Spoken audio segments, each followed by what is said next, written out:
तो लिहाजा मैं ये कहता हूँ तो इनकार नहीं कर सकते। इतना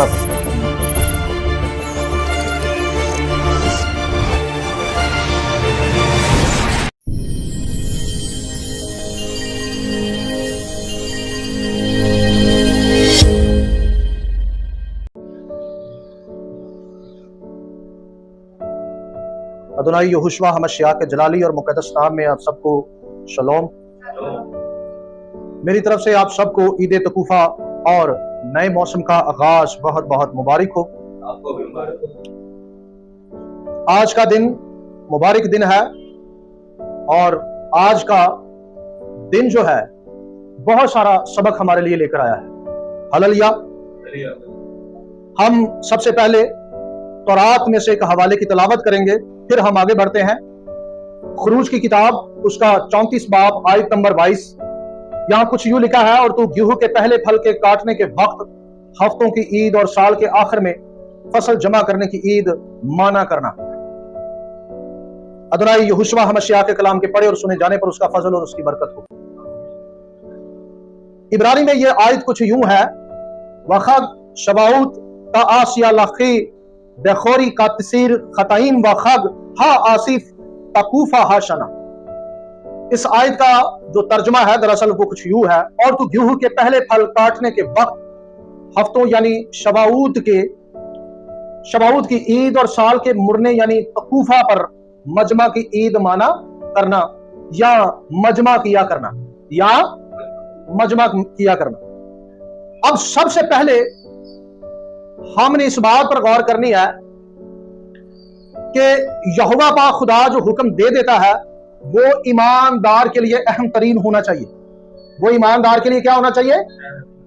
अहम तरीन होना चाहिए। जबकि हम ये तकूफा के मामले में मैं बात करूं तो हम ये देखते हैं कि मैक्सिमम भी 2300 साल हो चले हैं। कितने?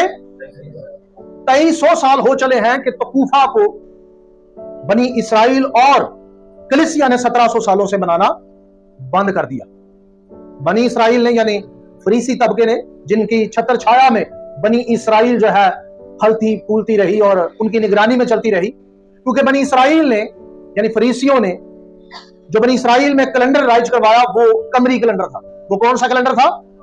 चूंकि सदूक घराना कुमरान गारों में चला गया और वो तकूफा की टीचिंग देते थे और तकूफा को एक्सप्लेन करते थे, और बनी इसराइल में ये उन्होंने लागू किया हुआ था और बनी इसराइल तब मनाती थी। जब वो मकाबियों के दौर में जलावतन हो गए तो फरीसियों के मुतहत जब दीन आ गया, मजहब आ गया, तो फरीसियों ने तकूफा को बनी इसराइल से क्या कर दिया? खारिज कर दिया। और तकूफा को उस लहजे से या उस तरीके से नहीं मनाया जो तरीका सदूक घराने ने सिखाया था या तोरा ने सिखाया था। बारूक हाशिम जी।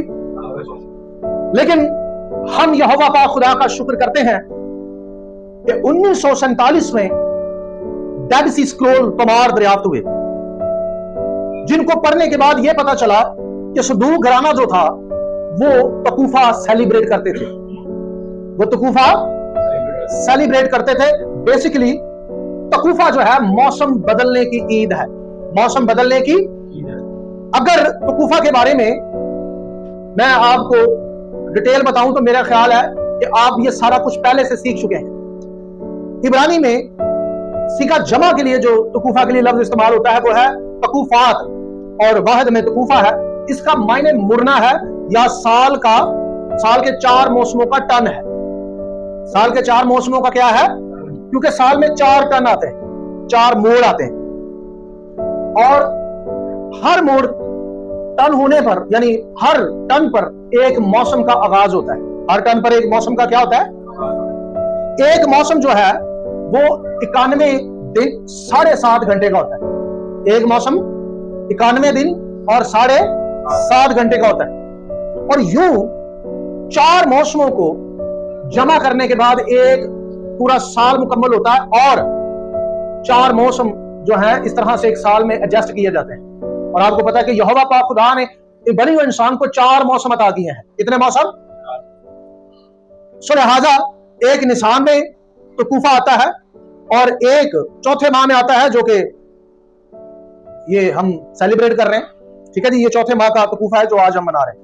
एक आता है 7वें माह में जिसे तशरी का महीना कहा जाता है, जो कि पहले दिन तकूफा होता है और दूसरे दिन क्या होता है, यौम तरुआ होता है। दूसरे दिन क्या होता है, तो तकूफा याद रहे कि हर दफा मंगल पर आता है। तकूफा की ईद कब आती है, हमेशा मंगल पर आती है, और बुध से अगले मौसम का क्या होता है, आगाज होता है। सो लिहाजा तीसरा तकूफा जो है वो तशरी से शुरू होता है, और चौथा तकूफा जो है वो बेसिकली उसे इब्रानी में तकूफा तेवेत कहते हैं, और ये तकूफा 10वें मंथ में शुरू होता है। ये तकूफा कब शुरू होता है, 10वें मंथ में। तो यू 4 तकूफा हैं। कितने, 4 तकूफा हैं। सो तकूफा की डिटेल जो है वो आप लोगों ने पहले भी बहुत ज्यादा सीखी हुई है। सो मैं चाहता हूं कि आप लोग मजीद आज कुछ नई बातें जो हैं वो जान लें। अच्छा जी, बाइबल मुकद्दस में तकूफा का जिक्र 4 बार आया है। बाइबल में तकूफा का जिक्र है। पहला हवाला आप सामुएल की किताब, पहला सामुएल उसका पहला बाब आयत नंबर 20 में पढ़ सकते हैं। दूसरा हवाला है दूसरा तवारीख उसका 24 बाब आयत नंबर 23 है, और जो इसका तीसरा हवाला है, यानी चौथा भी आप इसे कह सकते हैं, क्योंकि पहला हवाला मैंने आप लोगों के सामने खरूज में से पढ़ दिया। ज़बूर 19 आयत नंबर 4, यहां भी तकूफा का क्या है, जिक्र है। और चौथा हवाला जो मैंने आपके सामने पढ़ा है वो है खरूज 34 बाब आयत नंबर 22, जिसमें तकूफा मनाने का बाकायदा यहोवा पाक खुदा ने हमें क्या दिया है, हुक्म दिया है। बारूक हाशिम जी, हालेलुया। बहरहाल मोहतरम जनाब, अब्बा नूह ने भी तकूफा मनाया। पहले मैं आपको जरा बाइबल और मुकद्दसीन की तारीख दिखा दूं कि मुकद्दसीन ने इस दिन को कितनी अहमियत दी है। योबली की किताब में अगर आप छठा बाब उसकी 22 आयत से 23 आयत तक पढ़ते हैं तो यहां कुछ यूं लिखा है, क्योंकि मैंने पहले शरीयत की किताब में लिखा है, जो कि मैंने तेरे लिए लिखा है, कि तुम उसे साल में एक दिन उसके मौसम में मनाओ, और मैंने तुमको उसकी कुर्बानियों के बारे में समझाया। इसराइल को याद रखना है और उसे अपनी नस्लों में उसके महीनों में हर साल में एक दिन मनाना है, और पहले महीने के नए महीने पर, और चौथे महीने के नए महीने पर, और 7वें महीने के नए महीने पर, और 10वें महीने के नए महीने पर यादगारी के दिन है, और साल के 4 हिस्सों में मौसमों के दिन है। ये हमेशा के लिए गवाही के तौर पर लिखे और मुकर्रर किए गए हैं। योबली की किताब में तकूफा डे को बतौरे विटनेस मुकर्रर किया गया है, बतौरे विटनेस मुकर्रर किया गया है। ठीक हो गया। विटनेस का क्या मायने होता है, विटनेस किसे कहते हैं, गवाह का क्या किरदार होता है, वो गवाही देता है। जो गवाह होता है ना, वो गवाही देता है। तो ये 4 दिन हर साल में हर शख्स के गवाह हैं। हर शख्स के क्या है, गवाही क्या है, कि क्या इस शख्स ने हर मौसम को तौराह के मुताबिक उसमें अपनी जिंदगी बिताई, और तौराह के मुताबिक उस मौसम को अपनाया, और उस मौसम का फायदा उठाया, और उसके कवानीन के मुताबिक वो चला। क्योंकि इस दिन का ताल्लुक जो है वो मौसम के साथ है। इस दिन का ताल्लुक किसके साथ है, मौसम के साथ।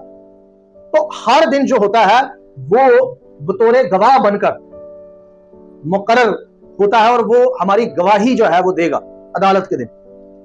अदालत के दिन वो क्या करेगा जी, हमारी गवाही देगा। मेरी बात को समझ रहे हैं, ठीक है जी। हर मौसम में बहुत सारे ऐसे काम होते हैं जो हमने करने होते हैं, और बहुत सारे काम हैं जो नहीं करने होते। तो ये याद रहे कि हमें तौरात से ये सीखना है कि कौन से मौसम में हमने कौन से काम करने और कौन से नहीं करने। और दूसरी बात, जब हम तकूफा मनाने के लिए खुदा के हुजूर हाजिर होते हैं तो खास तौर पर उनके लिए भी ये दिन गवाही का दिन होता है। अदालत के दिन ये दिन जो है हमारे लिए बतौर गवाही होगा कि किसने इस दिन को यादगारी के तौर पर मनाया और किसने नहीं मनाया। ठीक है जी, बारूक हाशिम। सो लिहाजा अब बढ़ते हैं हम आगे। दुनिया जो है, पहली बात तो यह है कि दुनिया खुदा की नाफरमान होती जा रही है। दुनिया यहोवा पाक खुदा की क्या होती जा रही है, नाफरमान होती जा रही है। ठीक है, देखें, सबसे पहले तो तकूफा से हटकर अब मैं बात करता हूं। मैं पहले कलीसिया की बात करता हूं, फिर मैं बाहर वालों की तरफ आता हूं। 1700 साल से, पहली सदी से कलीसिया ने काम करना शुरू किया, और कलीसिया ने बेतहाशा काम किया। अपनी जान की कुर्बानियां अदा की और मसीहानिक अकायद को, रियलिटी जो थी और जो सच्ची मसीहत थी, उसको पूरी दुनिया के अंदर उन्होंने क्या किया, मुतारफ करवाया। लेकिन 325 में आकर 325 में आकर सच्चाई को, त्योहारों को क्या कर दिया गया, रद्द कर दिया गया और खुदा के खास तौर पर मुकर्ररा वक़ात को नजरअंदाज ही नहीं बल्कि यह कहकर छोड़ा गया कि ये यहूदियों की ईदें हैं जिनके साथ हमारा कोई तल्लुक वास्ता नहीं। अब पूरे पाकिस्तान में क्या, पूरी दुनिया के अंदर आप यीशु के नाम पर काम करते हुए एक हजूम को देखते हैं और मुझे हैरत होती है, मैं बड़ा हैरान होता हूं कि जो बाइबल में लिखा है, जो बाइबल की तालीम है, उसको लोग कहते हैं कि वो उसको मनाना, उसको सेलिब्रेट करना बिदअत है, उसको इंप्लीमेंट करना क्या है। आप सब की लोगों से बात होती है, क्या लोग कहते हैं या नहीं कहते? क्यों नहीं कहते हैं या नहीं? जब आप यहोवा पाक खुदा के त्योहारों की बात करते हैं तो लोग आपको आड़े हाथों लेते हैं, इवन के लोग बदतमीजी करना भी क्या कर देते हैं। इतना लोगों के अंदर कहरो गजब भड़क उठता है और मैं कभी कभी हैरान होता हूं कि भाई क्या हमने आप लोगों से किसी और मजहब की किताब में से बात कर ली? क्या हमने आपको गीता में से हवाला दे दिया कि भाई ये करना है? हम किस किताब को मान रहे हैं या किस पर अमल करने की कोशिश कर रहे हैं? क्यों जी, बताएं सारे। बाइबल की बात करते हैं ना, क्या बाइबल की बात करना बिदअत है? क्या बाइबल की लिखी हुई बात को अमली जामा पहनाना बिदअत है? बिदअत के मायने क्या है? बिदअत के मायने हैं जो मजहब के अंदर या दीन के अंदर ना हो उसे सेलिब्रेट करना या उसको मानना बिदअत है। अब जो लिखा है, हर एरा गहरा उठकर क्या देता है बड़ी आसानी से कि तुम लोग बिदअत में हो, तुम लोग किसमें हो। लेकिन अगर दूसरी तरफ उनकी सूरत हाल देखी जाए जो हमें बिदअती कह रहा होता है, तो हर वो काम कर रहा होता है जो बाइबल में दर्ज नहीं है। मिसाल के तौर पे ये कल परसों फादर डे गुजरा है। क्या गुजरा है? फादर डे गुजरा है। आप सब ने ईमानदारी से बताना है कि फादर डे बाइबल में लिखा है? अच्छा, कहां लिखा है? ये बुत प्रस्तों का त्यौहार है। इसका जो रूट है ये तो बुत प्रस्तों से मिलता है और इस त्यौहार को मैंने सोशल मीडिया पर देखा है कि लोगों ने जी भर कर सेलिब्रेट किया और इस त्यौहार की अहमियत बढ़ाने के लिए लोगों ने बाइबल की आयतों को भी इस्तेमाल किया। ठीक है ना जी? 10 हुक्मों को भी इस्तेमाल किया कि तू अपने मां बाप की क्या करना, इज्जत करना। लोग सारा दिन अपने मां बाप से बदतमीजी करते हैं, बाप से बदतमीजी करते हैं और ये कल परसों उनको अब्बा जी की याद आ गई कि इसके साथ तमीज से रहना है। आज का दिन है जी इसके साथ तमीज से रहने का। पूरा 365 दिन अब्बा जी को जलील किया। ठीक है, मैं सबकी बात नहीं कर रहा, सब ऐसे नहीं है, लेकिन एक तबका ऐसा है जो अपने वालिदैन की क्या करते हैं, नाफरमानी करते हैं और बेइज्जती और इंसल्ट करते हैं। पूरा साल अब्बा जी को जलील किया और ये एक दिन रखा हुआ है लोगों को दिखाने के लिए कि मैं भी अपने अब्बा की क्या करता हूं, इज्जत करता हूं। तो ये बाइबल में कहीं नहीं लिखा कि तूने एक दिन अपने बाप की क्या करनी है और यहां इसका एक त्यौहार रखना तुमने। अच्छा, मिसियनिक्स ने भी इसको सेलिब्रेट किया और कईयों ने तो मेरे इनबॉक्स में मुझे भी कहा जी हैप्पी फादर डे। मैं चुप रहा, मैं की कहा। यकीन करें गुस्सा मैंने बड़ा आया, मैं चुप कर रहा, मैं क्या छोड़ो पड़ा, मैं कहा जी मैं कुछ क्या, फिर मैं कुछ चंगा नहीं कहना, तो बेहतर है कि ना ही कुछ, मैं कोई रिप्लाई नहीं किया किसी। तो मेरे कहने का मतलब यह है कि दूसरी तरफ ये तबका ये वो सब कुछ कर रहा है जो लिखा नहीं है और अफसोस ये है कि जब इनको बाइबल की बात बताई जाए, इनके साथ बाइबल के त्योहारों की बात की जाए, इनको बाइबल की ईदों की बारे में, उसके बारे में जब बताया जाए तो पता नहीं कौन सा जिन जो है विराजमान हो जाता है और वो अंदर से चीखना शुरू कर देता है और उन्हें गुस्सा चढ़ जाता, लाल पीला बंदा हो जाता। क्यों जी, ऐसा होता है कि नहीं होता? अरे भाई शर्म करो, तुम्हारी किताब है जिसे तुम मानने का क्या करते हो, दावा। जिसको तुम चूमते हो अपने घरों में, इसे इल्हाम का दर्जा देते हो, खुदा का कलाम कहते हो, इसी किताब में से हम आपको कह रहे हैं कि यार ये त्यौहार लिखे। अब ना लोग फसा मनाते हैं, ना लोग ईद ख़याम मनाते हैं, ना ईद बेकुरीम मनाते हैं, ना 18 निसान मनाते हैं, और ना ही दीगर ईदें मनाते हैं, यौम तुरुहा या यौम कपूर, ठीक है जी, और ना ही जो आज के दिन हम ईद मना रहे हैं तकूफा, ये तो लोगों को पता ही नहीं है। हमारे लोगों ने जब पोस्टर लगाना शुरू की तो लोगों ने पूछा ये कौन सी ईद है, और मुझे बड़ा अफसोस हुआ कि देखें यार लोगों को पता ही नहीं है, उन्होंने लफ्ज तकूफा ही पहली दफा सुना। क्यों जी? तो लिखा कि मेरी कौम अदम मार्फत की वजह से क्या हुई, हलाक हुई।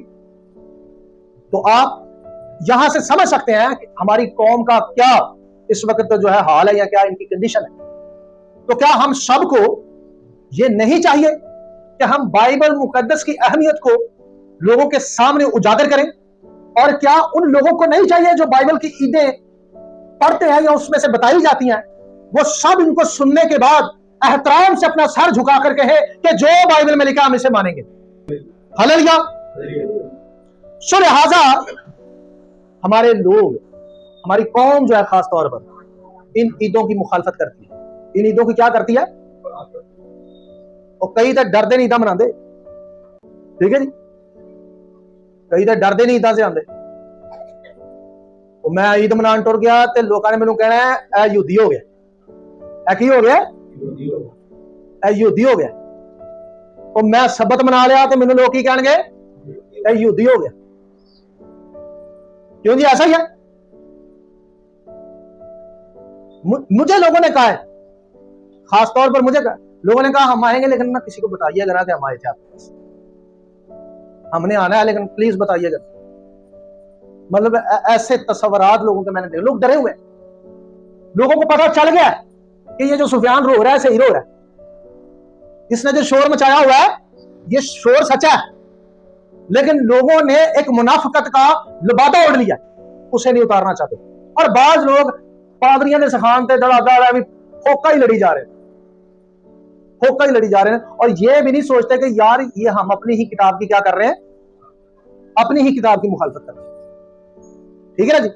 अच्छा जी, एक और बात भी यहां पर करता चला जाऊं, बाज लोग जो है तकूफा की इसलिए भी मुखालफत करते हैं कि वो कहते हैं कि बाइबल का कैलेंडर शमसी नहीं है बल्कि कमरी कैलेंडर है। ऐसा ही है।